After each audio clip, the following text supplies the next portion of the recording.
Rahayu. Rahayu.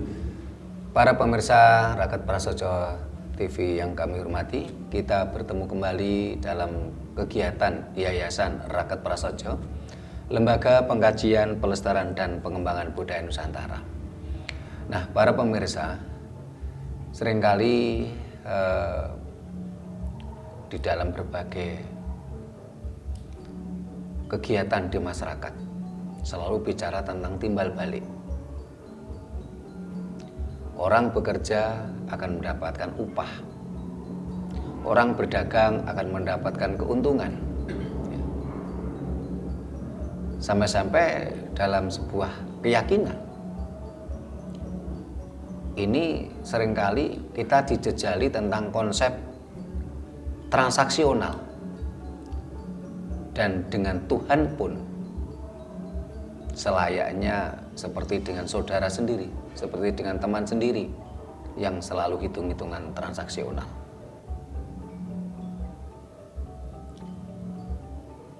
Sehingga juga akan muncul sebuah pertanyaan, apakah Tuhan itu teman kita,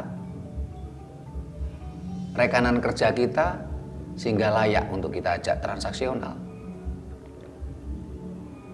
Nah, kita akan bahas di dalam ajaran Jawa.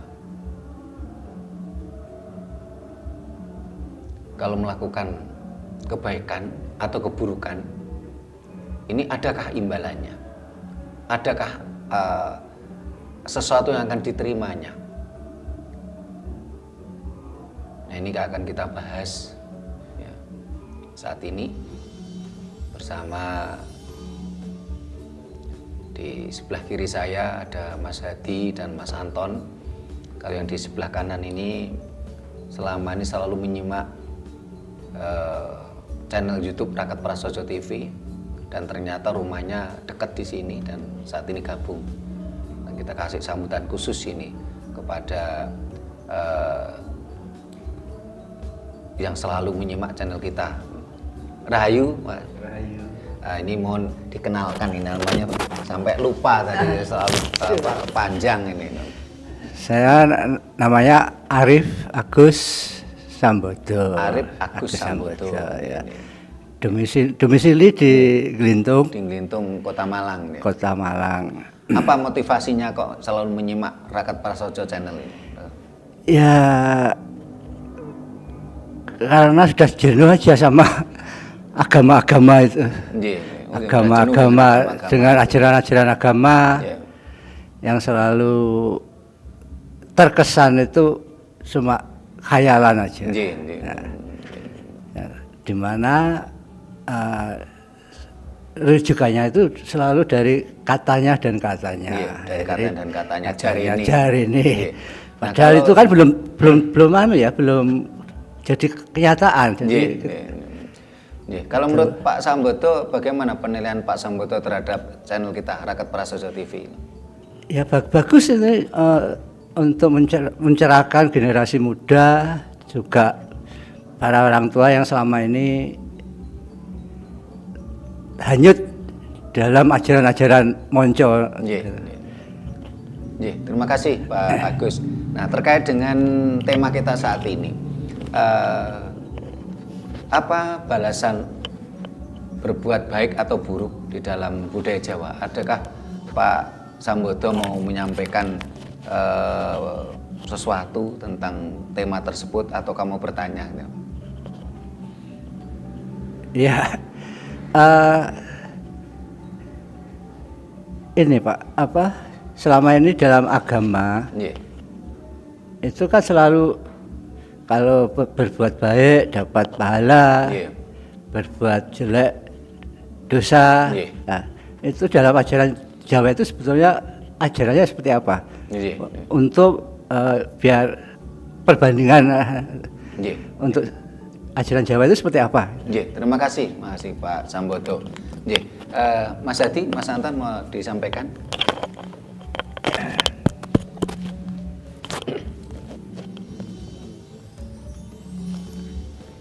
Rahayu Romo. Rahayu Mas Hadi. Ingin saya tanyakan, kalau kita berbuat baik itu, kalau di ajaran Jawa itu nantinya gimana? Kalau kita pas mati Iya. Apakah kita nanti masuk surga ataukah kita nanti gimana gitu. Iya. Kan ada menurut cerita itu kalau kita mati nanti perbuatan kita itu yang baik sama yang buruk itu ditimbang. Iya. Gitu. Iya. Itu dulu. Iya. Kalau dalam ajaran Jawa memang perbuatan baik buruk itu ditimbang ya di ajaran Dayo. Nah, Mas Anton ditanyakan? Cuma nanya ini Romo, dari kata pahala dan dosa, apakah itu dari bahasa asing atau bahasa kita sendiri? Mohon penjelasannya dulu. Oke, terima kasih Mas Anton. Ya, nah para pemirsa, ini pertanyaannya yang saling bersinergi ini dari Pak Sambodo. Jadi kalau di dalam keagamaan kan ada istilah pahala dan dosa. Nah, kalau di dalam ajaran Jawa apa konsepnya? Apa ada juga semacam itu? Termasuk langsung ke pertanyaannya ke Mas Anton, ya, kata pahala dan dosa itu dari bahasa apa? Ya, ini, nah, barangkali para pemirsa juga kaget ini,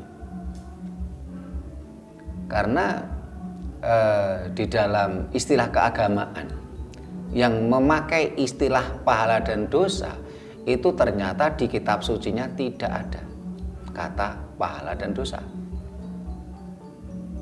Entah itu ajaran Arab maupun ajaran Israel, ini tidak ada kata pahala dan dosa. Karena kata pahala ataupun kata dosa ini berasal dari bahasa Jawa kuno ataupun bahasa Sanskerta. Jadi kalau tadi Pak Sambodo tanya, kalau di dalam ajaran agama kan, keagamaan kan ada istilahnya pahala dan dosa. Melakukan kebaikan mendapatkan pahala, melakukan kesalahan ya mendapatkan dosa. Nah, kalau di dalam ajaran Jawa apakah ada konsep seperti itu? Saya jawab, kata pahala dan dosa itu sendiri adalah bahasa Jawa kuno dan atau bahasa Sanskerta. Di dalam kitab suci ajaran Arab maupun ajaran Israel tidak ada kata pahala dan dosa. Pahala itu memang bahasa Sanskerta atau bahasa Jawa kuno. Barangkali kita sering dengar kata karma pala. Ya. Karma itu adalah perbuatan. Pala itu tulisannya PHLA. Akhirnya oleh orang-orang agamis ini dipinjem, entah itu agamis yang dari ajaran Arab maupun ajaran Israel itu sama-sama minjem bahasa Jawa kuno tadi, PHALA, pala. Mereka meminjemnya terus menjadi kata pahala. Ini bahasa Jawa kuno ataupun bahasa Sanskerta. Artinya apa? Pala atau pahala tadi artinya buah. Karma pala berarti apa? Buah dari perbuatannya. Orang Jawa bilang lebih terkenal dengan kata-kata ngunduh woing pakarti. Ini karma pala. Ngunduh itu adalah menuai atau panen, woh buah dari perbuatan. Inilah karma pala. Begitu juga kata dosa. Ini juga dari bahasa Jawa kuno. Dosa karena orang melakukan kesalahan.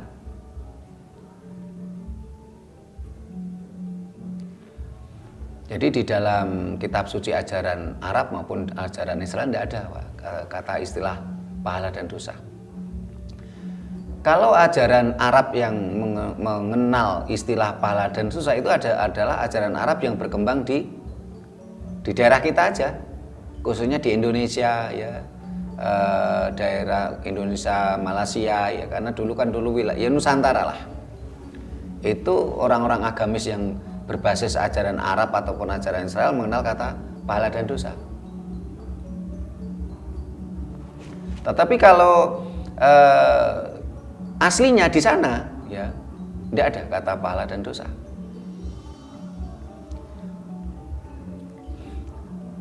Saya tidak ingin mengatakan kalau di sana itu bahasa aslinya apa enggak. Tadi sudah kita pelajari, tapi memang ranah kita kan kita tidak ingin membahas ajaran mereka. Kita cuma membatasi bahwasanya kata pahala dan dosa adalah bahasa kita, milik kita, ajaran kita. Bukan milik ajaran Arab, bukan milik ajaran Israel. Yang kita bahas adalah milik kita. Seperti halnya ketika kita membuat konten berjudul surga itu milik orang Jawa, bukan milik orang Arab. Terus video lagi berjudul jangan tipu bangsa ini dengan surga, neraka, dan bidadari. Ini yang kita bahas adalah ajaran leluhur Nusantara.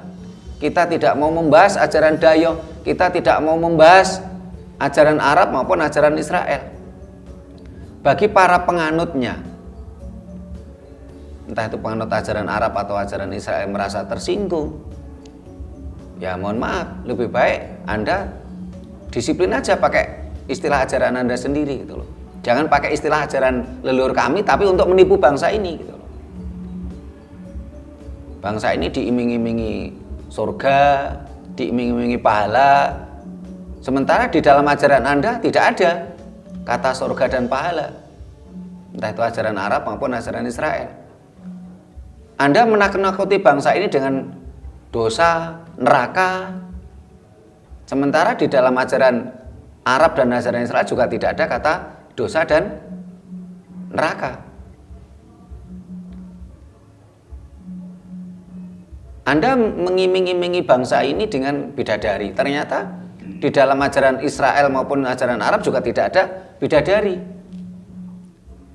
Bidadari itu adalah bahasa dan ajaran Nusantara, yang artinya adalah wanita yang anggun, wanita yang cantik ya. Dia sekelas dewa. Tetapi oleh orang-orang yang menganut ajaran Dayo, ini diperspektifkan bidadari itu adalah wanita yang berbau seksual dan sensual. Ini kan malah pelecehan untuk budaya leluhur kita. Ini yang menjawab pertanyaannya Pak Sambodo dan Mas Anton. Nah, untuk pertanyaannya Mas Hadi, kalau di dalam ajaran keagamaan kan orang yang melakukan kebaikan akan mendapatkan pahala. Ini yang istilah umum ya, tapi sebenarnya bukan pahala, dia punya istilah sendiri.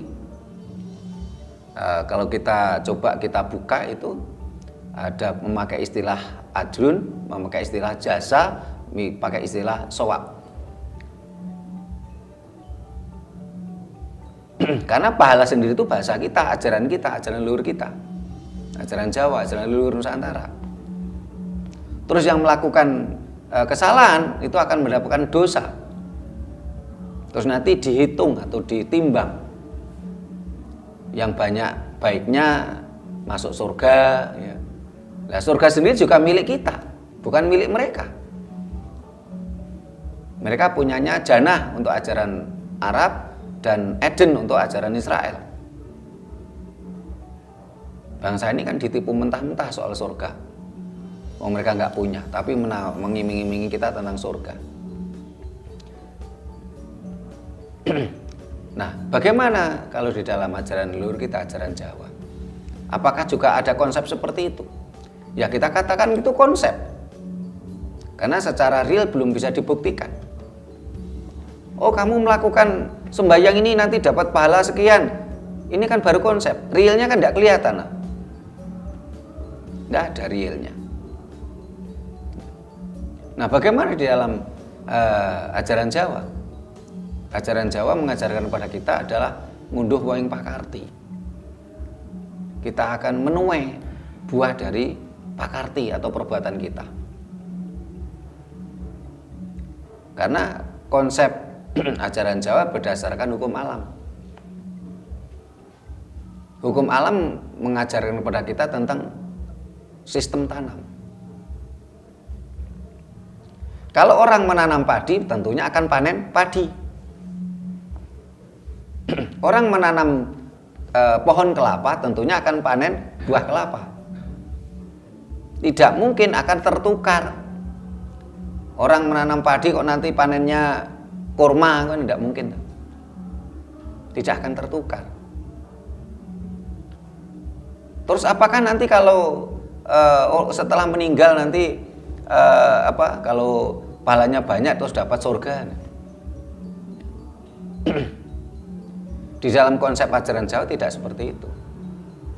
Ketika kita bicara tentang perbuatan, bagaimana kita berbuat baik dan buruk, ya kita akan mendapatkan buahnya. Jadi kata karma pala itu tidak cuman berperspektif sesuatu yang positif saja, tetapi juga berdampak pada perbuatan buruk. Karma pala, ngunduh waing pakarti. Enggak cuman berbuat baik dapat pahala, tidak. Berbuat jahat pun juga akan dapat pala, dapat buah. Buah dari perbuatannya. Sementara alam mengajarkan kepada kita semua, tanaman itu ada tanaman cetek, ya. Ada tanaman jeruk. Tanaman cetek, contohnya apa? Padi, sayur-sayuran. Sehingga apa yang kita tanam akan kita tuai dalam waktu dekat. Tetapi kalau tanaman jeruk, apa yang kita tanam yang akan mendapatkan balasan bisa jadi cucu kita atau cicit kita. Entah itu perbuatan kita yang baik ataupun perbuatan kita yang buruk, tetap akan mendapatkan ngunduh waing pakarti atau karma pala. Tidak ada hubungannya kita berbuat baik nanti akan masuk surga, itu tidak ada hubungannya.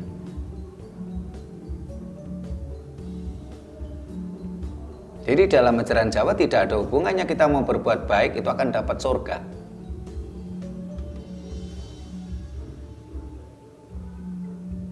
Tetapi apapun perbuatan kita tetap akan mendapatkan karma pala, ngunduh waing pakarti. Entah itu baik, entah itu jelek. Nah, bagaimana konsep pasca kematian di dalam ajaran Jawa? Ini sudah kita bahas di video kita yang lain. Para pemirsa bisa menyimaknya. Kalau kita sudah mati, ya. Kalau di dalam ajaran Jawa itu urip itu langgeng, hidup itu kekal. Yang tidak kekal kan material kita. Di dalam ajaran Jawa, semasa hidup pun kita diajari tentang ilmu, yaitu ngelakoni mati sakjroning urip. Ngelakoni mati sakjroning urip. Supaya apa? Supaya kita menjadi terbiasa. Bagaimana ketika raga kita sudah tidak bisa kita pakai? Bagaimana sukmo sejati kita nanti bisa kembali kepada sukmo kawakas? Sukmo sejati itu adalah daya hidup, sukmo kawakas adalah sang maha hidup. Jadi di dalam ajaran Jawa tidak ada konsep nanti berbuat baik ditimbang masuk surga, masuk neraka. Ini kadang-kadang juga rancu ya, surga juga milik kita, neraka juga milik kita. Akhirnya kan kalau yang baik terulah ke kanan, yang jelek ke kiri, akhirnya kan sukmo sejati kita tadi kan akhirnya ngambang, gandul. Karena nggak jelas endingnya mau kemana. Kalau umpamanya digambarkan di situ di surga dengan ada bidadarinya, ya, dilayani seks. Ini Mas Hadi pernah saya tanya, Mas, coba kamu mencoba, nggak usah lama-lama lah, 1 minggu saja atau 1 bulan. Kamu nggak usah pergi dari rumah, kamu di dalam rumah, kamu makan tinggal makan, dilayani istri. Kamu pengen minum tinggal minum, dilayani istri. Kamu pengen ngesek ya dilayani istri. Nggak usah lama-lama. Kira-kira 1 bulan, kira-kira betah nggak? Jawabnya katanya nggak betah. Karena monoton loh. Makan tinggal makan, minum tinggal minum, ngesek tinggal ngesek, monoton. Nggak betah. Boro-boro nggak sampai puluhan tahun, ribuan tahun. 1 bulan aja nggak betah kok. Nah, di dalam ajaran Jawa, semasa kita hidup pun sudah kita diajari bagaimana urip itu langgeng, hidup itu kekal. Yang tidak kekal adalah raga kita. Ketika suatu saat raga kita sudah tidak layak dipakai, entah itu karena sakit, entah itu karena kecelakaan, ya,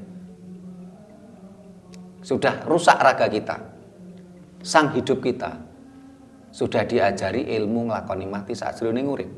Bagaimana sang hidup kita harus kembali kepada sang maha hidup. Ini tentang pasca kematian di dalam ajaran Jawa. Tidak ada hubungannya dengan karma pala. Ngunduh weng pakarti. Karma pala atau ngunduh weng pakarti ini terkait sesuatu yang di kehidupan. Sehingga kalau kita berbuat baik ya kita akan ngunduh weng pakarti. Kalau kita berbuat jahat pun juga akan ngunduh weng pakarti. Inilah karma pala. Jadi karma pala, ngunduh weng pakarti ini tidak terkait hanya sesuatu yang baik saja. Yang berbuat jahat pun juga akan mendapatkan karma pala atau ngunduh weng pakarti. Nah, sementara ada tanaman jeruk, ada tanaman cetek. Seringkali tanpa kita sadari, ini pengalaman hidup saya sendiri, barangkali Mas Jati dan para pemirsa juga pernah mengalami. Ini pernah suatu saat ya, saya ini mau pulang dari rumahnya mertua di Madiun. Waktu itu hujan lebat. Hujan lebat di tengah jalan. Ini ada pohon tumbang. Ini kisah nyata. Ini saya alami beserta istri saya. Bukan Jarini, bukan katanya. Di tengah jalan hujan lebat, ada angin, ada kabut sehingga tidak nampak, pandangan tuh nggak bebas. Ini ada pohon tumbang. Saya bingung, mau terus nggak bisa. Tahu-tahu ada mobil lain yang nyalip mobil saya. Saya waktu itu berhenti karena depan kan ada pohon tumbang. Saya mau lanjut nggak bisa. Tahu-tahu ada mobil nyalip mobil saya, terus ngasih kode tin tin tin tin tin tin. Saya ngikuti. Saya ngikuti mobil tadi. Ternyata sebelum pohon tumbang tadi ada gang masuk. Saya ikuti terus. Tahu-tahu saya sampai ke jalan raya Madiun Surabaya. Setelah itu mobil tadi ngasih kode lagi tin tin tin tin tin tin, dia hilang. Coba ini kalau dipikir, ini tanaman siapa? Saya kenal aja enggak sama pemilik mobil tadi. Sampai detik ini saya nggak tahu siapa beliaunya. Barangkali lewat channel ini nanti beliaunya itu yang pernah nolong saya itu dengar juga. Waktu itu mobil saya Ijet 1000 box warna merah, yang nolong saya itu mobilnya Cherry Station. Ini kisah nyata. Saya kenal aja enggak sama beliau. Sampai detik ini saya enggak pernah ketemu.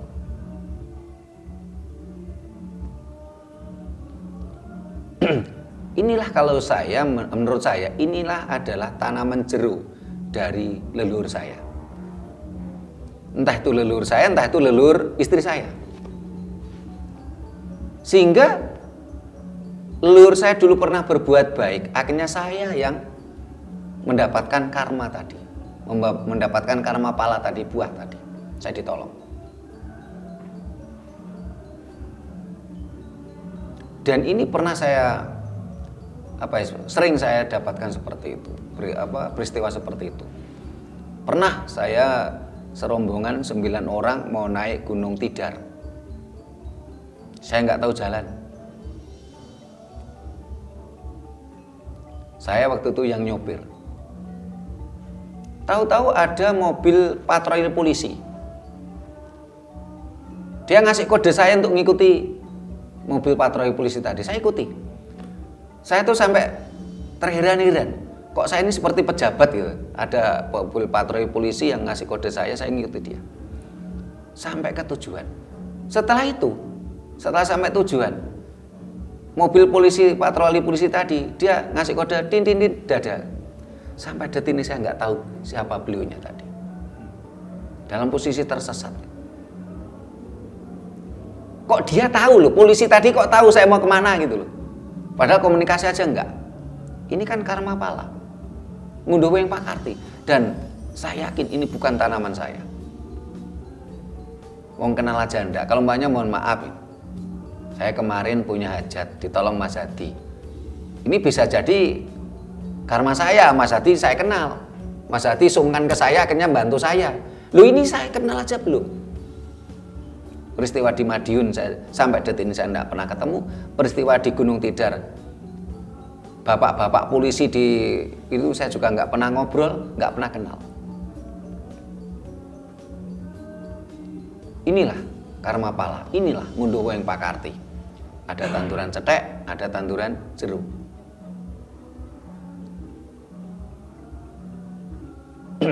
Sehingga kalau kita ingin melakukan kebaikan, entah kita sengaja ataukah tidak, ketika kita melakukan perbuatan baik, berdoalah, ini biarkan menjadi tanaman jeruk.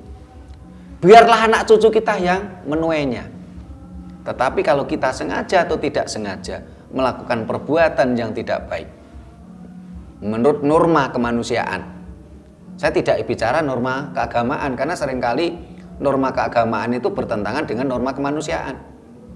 Dan video kita sudah kita jelaskan kenapa teisme selalu bertentangan dengan humanisme.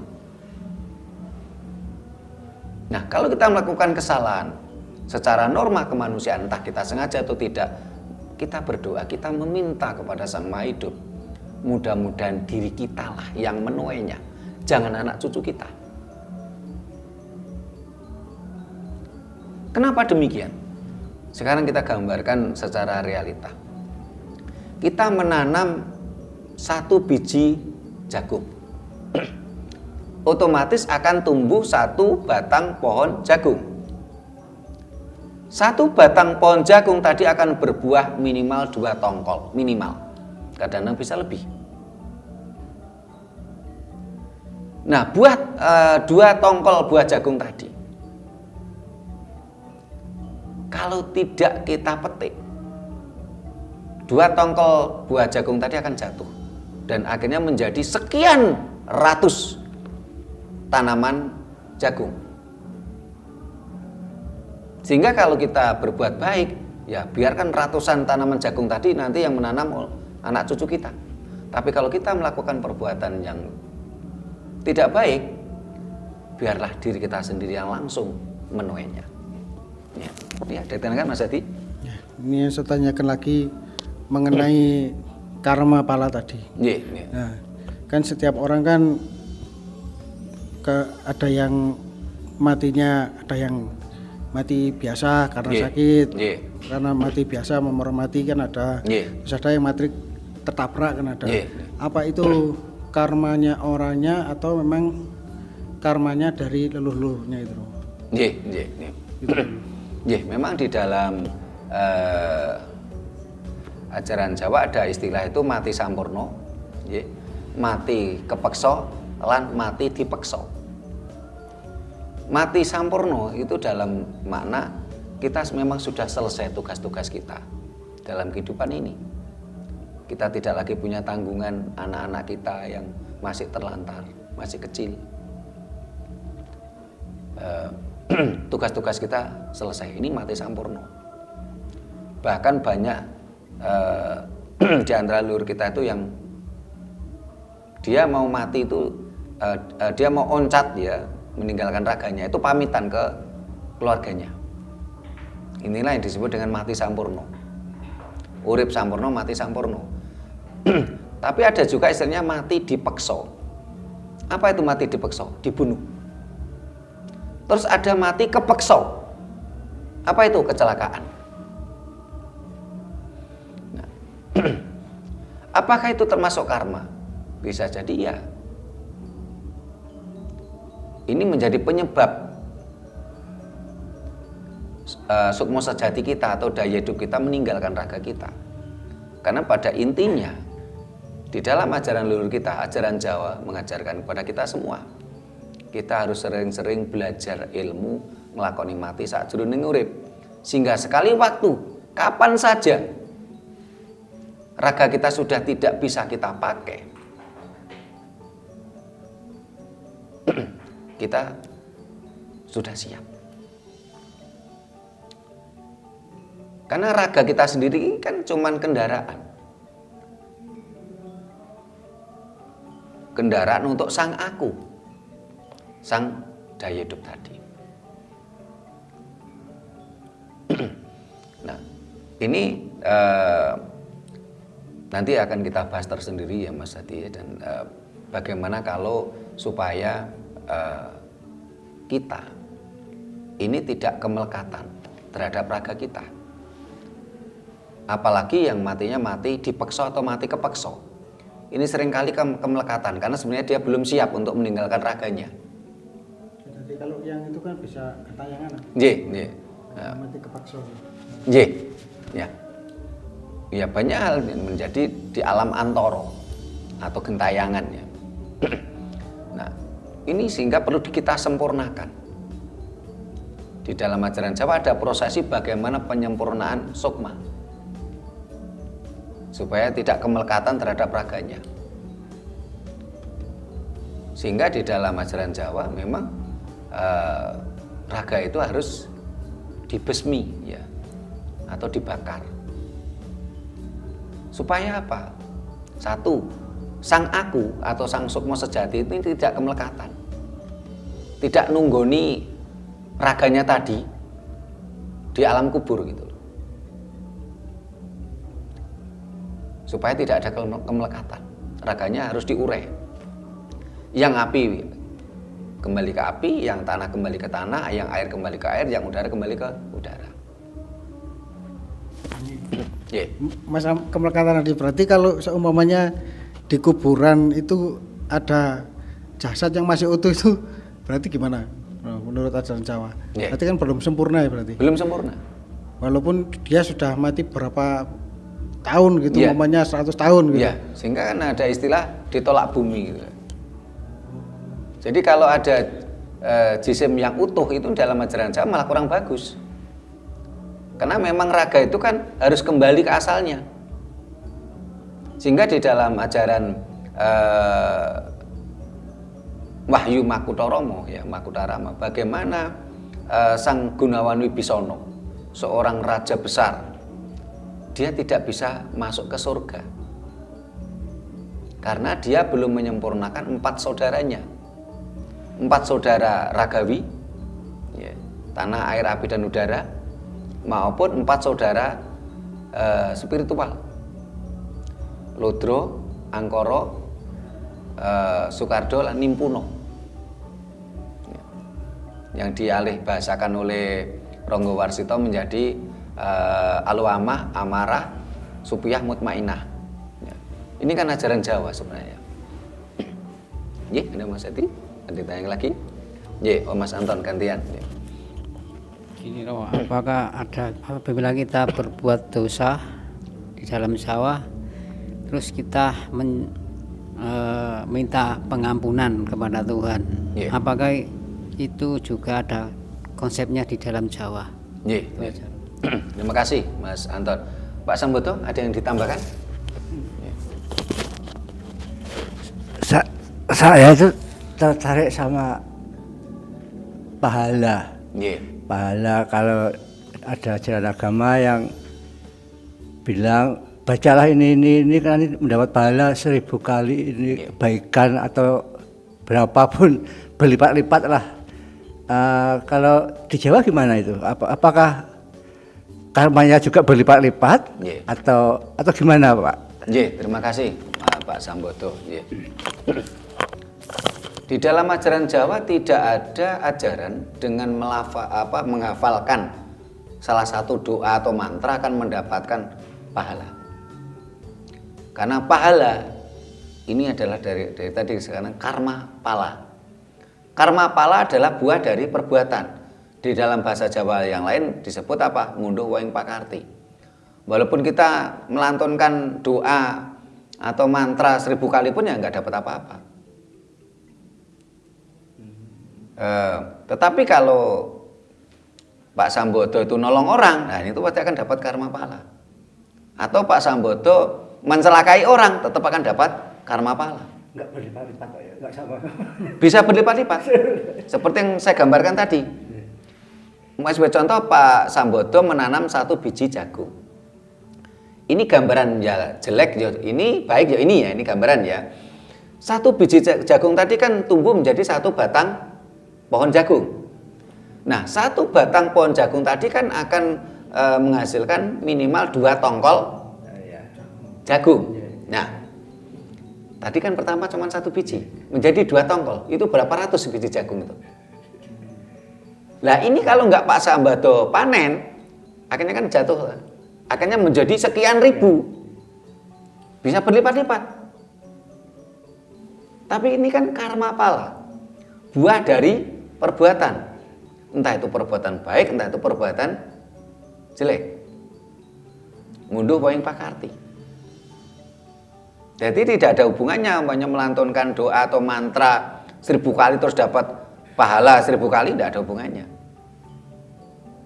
Karena pahala itu dari karma pala, dari buah dari perbuatan. Kalau kita berdoa, ya, mampu memunculkan vibrasi energi semesta, ini akan mempengaruhi apa yang kita menjadi inti doa. Perbedaannya di situ. Jadi terkabulnya suatu doa, suatu keinginan, itu bukan soal bahasanya, tapi kemampuan kita untuk memunculkan vibrasi doa. Mampukah kita ketika kita berdoa tadi memunculkan vibrasi energi semesta? Ini akan mempengaruhi apa yang kita inginkan untuk menjadi sebuah perbuatan. Nah, baru setelah menjadi perbuatan itulah akan menjadi karma pala. Ya, paham ya Pak Sambodo nggih? Atau ada yang kurang jelas? Udah, ya. Terus yang dari Mas Anton tadi, Mas Anton tadi ya kan? Oh, pengampunan dosa, ya. Di dalam ajaran Jawa tidak ada pengampunan dosa. Tidak ada transaksional dengan Tuhan. Karena Tuhan itu bukan teman kita, Tuhan itu bukan saudara kita yang bisa kita ajak transaksional. Rasanya begitu rendahkah Tuhan itu kalau kita ajak transaksional? Ya, kalau saya dengan Mas Anton transaksional. Mas Anton, saya beli oli, harganya berapa? Oh, harganya 50. Oh ya, ini uang saya 100, kembali 50. Oh, Mas Anton, kemarin saya ngambil oli, lupa belum saya bayar. Hitung-hitungan ini saya yang kemarin yang belum saya bayar. Ini kan transaksional. Di dalam ajaran Jawa tidak ada istilahnya penebusan dosa, tidak ada. Tetap kita akan karma pala. Ngunduh waing pakarti dengan apa yang kita perbuat, entah itu jelek, entah itu baik. Nah, bagaimana pertanyaannya? Bagaimana kalau yang melakukan perbuatan jelek tadi mbah kita, dan akhirnya yang menuai ini adalah kita? Bisakah kita memutus karma buruk? Nah, ini pernah kita bahas ya. Kita bisa memutus karma buruk. Maksudnya yang berbuat jelek itu, berbuat jahat itu taruhlah mbah kita. Nah, kita tetap mendapatkan karma atau karma pala dari mbah kita. Tapi kita bisa berupaya untuk memutus. Cukuplah kita yang menerima karma pala, supaya anak cucu kita nanti tidak terus-menerus mendapatkan karma pala. Ini digambarkan di dalam hukum istilahnya alam ya, tanaman ya. Tadi saya gambarkan kan jagung. Nah, kalau jagung ini tidak kita panen kan akan terus tumbuh terus tuh. Anak cucu kita terus yang akan menuai tuh. Nah, bagaimana kita supaya jagung itu kita yang panen? Cukuplah kita yang merasakan karma buruk tadi, supaya tidak terus-menerus ke anak cucu. Caranya gimana? Caranya yaitu kita panen segala perbuatan negatif mbah kita tadi. Setelah kita panen semuanya, kita kejelekan-kejelekan tadi kita jalani dengan legowo, dengan berserah, terus kita membuat kehidupan baru. Sehingga di dalam ajaran Jawa seringkali kalau kita melakukan kejelekan, ya kalau dalam ajaran Jawa dikatakan kita ini sengaja atau tidak sengaja kita melakukan sengkolo, ya sangkala. Jadi dalam perjalanan waktu, kala itu kan waktu, seng itu kan sesuatu yang negatif, sehingga kita sengaja atau tidak sengaja mulai kita lahir sampai sekarang melakukan kesalahan, ya, kita bisa menebusnya dengan selalu berbuat baik. Kita terima karma-karma buruk tadi dengan legowo, dengan berserah, kita selalu berbuat baik. Terus kita biasanya dengan cara melepaskan atau memunculkan kehidupan. Dengan cara apa? Ada kita melepaskan burung. Melepaskan kalau dalam pada masa dulu ini kan seringkali kita melihat ada binatang yang terjerat di hutan. Itu kita lepaskan. Saat ini kan kita jauh dari hutan karena tinggal di kota.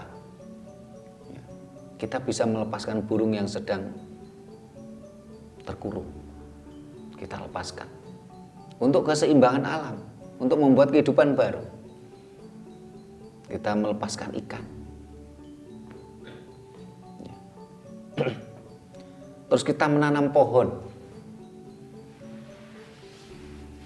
Nah ini beberapa kali saya coba, ya. Saya pernah dimintai tolong teman dari Batak karena perselisihan kepala suku kalau nggak salah ceritanya. Akhirnya kan keluarganya itu kan istilahnya seperti mendapatkan karma buruk. Terus akhirnya saya coba bantu dengan cara itu. Ini ternyata ada perubahan dalam kehidupannya. Nah setelah itu kita berharap setelah kita melaksanakan ritual tadi, ya kita harus banyak-banyak berbuat baik. Tapi kalau kita berbuat jelek lagi, ya kita menanam kejelekan lagi. Kita akan mendapatkan karma pala lagi, karma buruk lagi. Sehingga sering kadang-kadang orang minta tolong kita itu kan saya beri arahan, udah lepaskan burung seusiamu, sejumlah usiamu. Oh lepaskan ikan sejumlah usiamu. Atau kadang-kadang saya suruh tanam pohon. Apalagi saat ini gara-gara kemarin peristiwa penggundulan hutan liar kemarin itu kan saat ini banyak tempat-tempat yang gundul, ya. Ini saya suruh tanam pohon.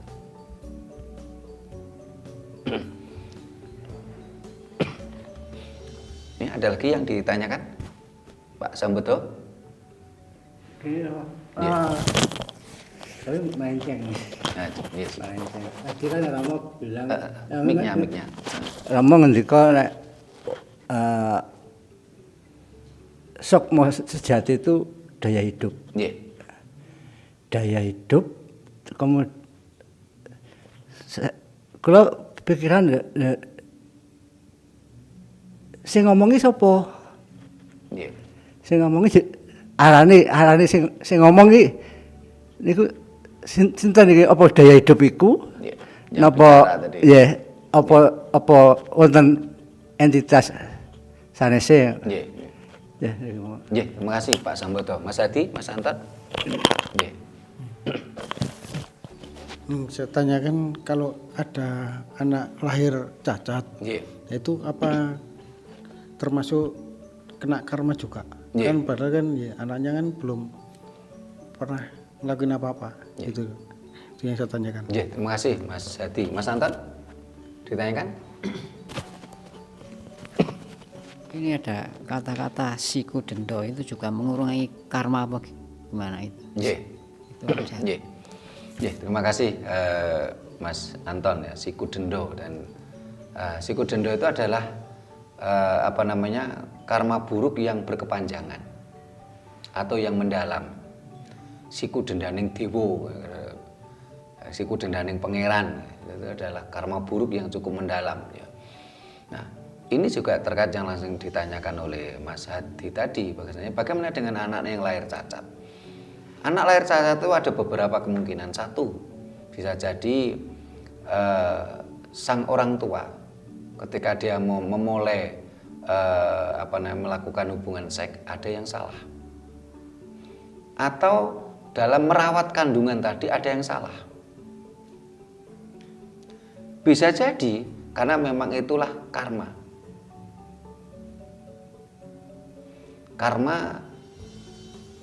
Karma yang jero, yang sikudendo tadi dari perbuatan, entah itu perbuatan dari leluhurnya atau orang tuanya. Karena memang tanaman itu, alam mengajarkan kepada kita bahwasanya tanaman itu ada tanaman jero, ada tanaman cetek. Ke Pak Sambodo tentang sukma sejati. Sukma sejati ini adalah istilah Jawa. Kalau dalam bahasa Indonesianya itu saya alih ke bahasa menjadi sang daya hidup. Ya. Kalau kita bicara seperti ini yang bicara siapa? Yang tentunya yang bicara adalah mulut kita. Mulut kita ini terkait dengan daya nalar dan daya rasa. Ini adalah satu kesatuan dalam kehidupan.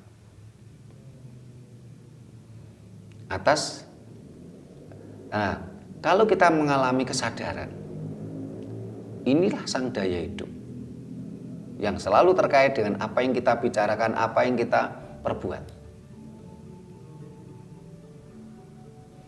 Sehingga kalau kita ingin nglakoni mati sakjroning urip, ini dalam ajaran Jawa diajarkan bagaimana kita mengistirahatkan daya rasa kita, mengistirahatkan daya nalar kita supaya daya hidup itu muncul.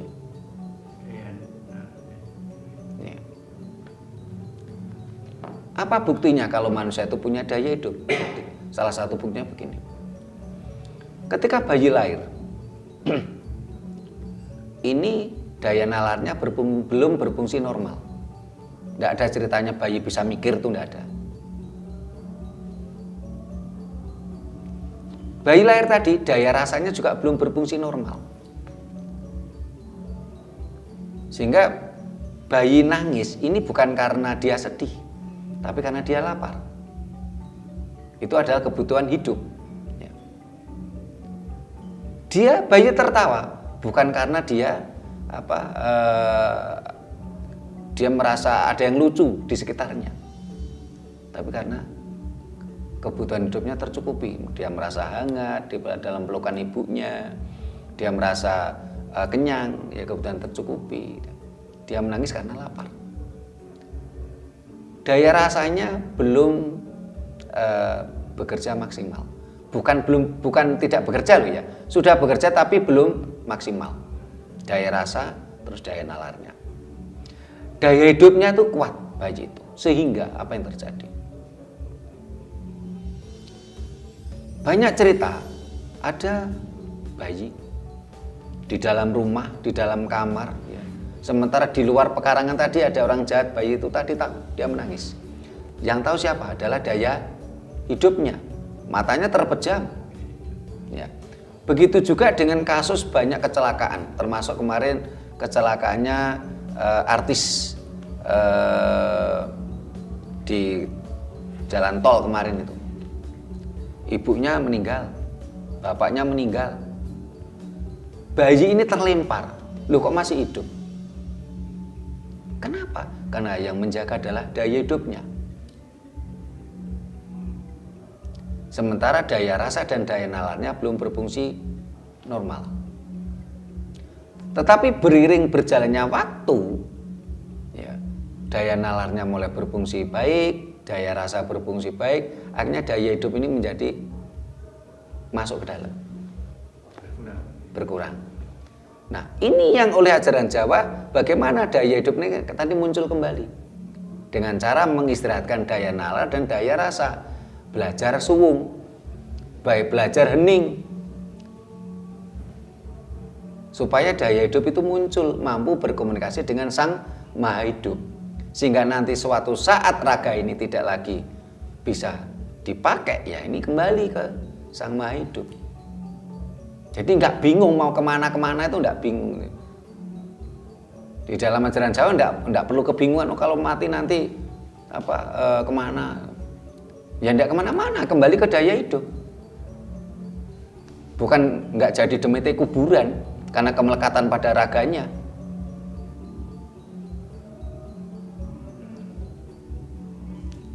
Ya, namun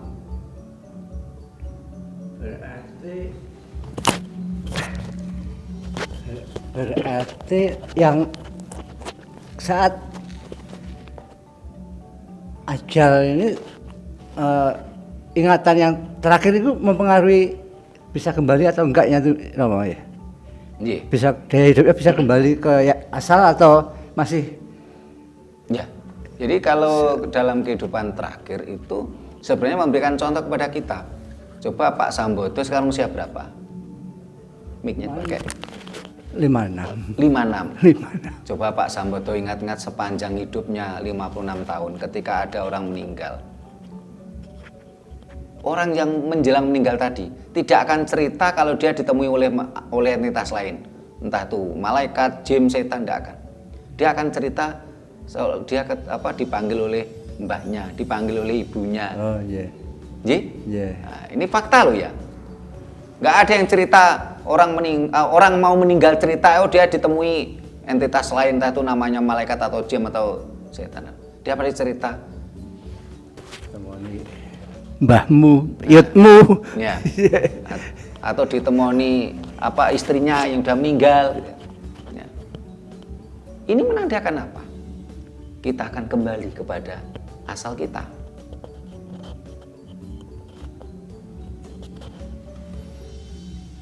Sehingga di dalam ajaran Jawa kita diajari bagaimana kita harus banyak belajar tentang ilmu nglakoni mati sakjroning urip.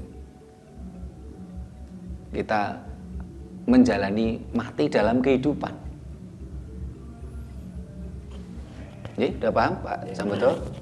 Ya, masih. Mas Hati ditanyakan? Mas Anton cukup? Nah, para pemirsa yang saya hormati, demikian tadi bahasan kita. Apa sih balasan yang kita dapatkan? Entah itu berbuat baik atau berbuat buruk, apa yang kita dapatkan? Kalau di dalam konsep ajaran Jawa, yang kita dapatkan adalah karma pala. Karma adalah perbuatan, pala adalah buahnya perbuatan. Atau dalam bahasa Jawa yang lainnya disebut apa? Ngunduh woing pakarti.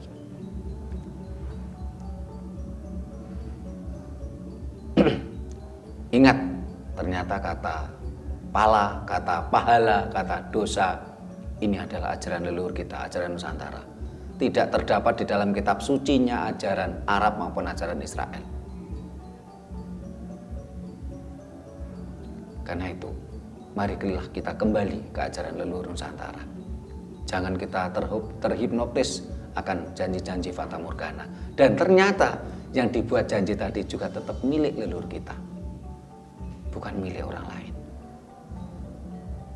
Bukan milik ajaran Dayo. Kita harus siap kembali ke ajaran leluhur kita. Kita harus siap kembali ke Sang Maha Hidup. Supaya kita tidak, kalau istilahnya Mas Hati tadi, tidak menjadi arwah gentayangan, sukmo gentayangan, yang selalu kemelekatan terhadap raga kita. Kita harus siap ketika suatu saat raga kita sudah tidak bisa kita pakai lagi. Nah, para pemirsa, demikian tadi bahasan kita. Mudah-mudahan bisa memberikan pencerahan pada kita semua, terutama untuk diri kita sendiri. Bila mana ada kata-kata kita yang kurang berkenan, tata krama kami yang kurang memadai, kami mohon maaf. Terima kasih. Sampai jumpa di kegiatan kita lainnya. Rahayu. Rahayu.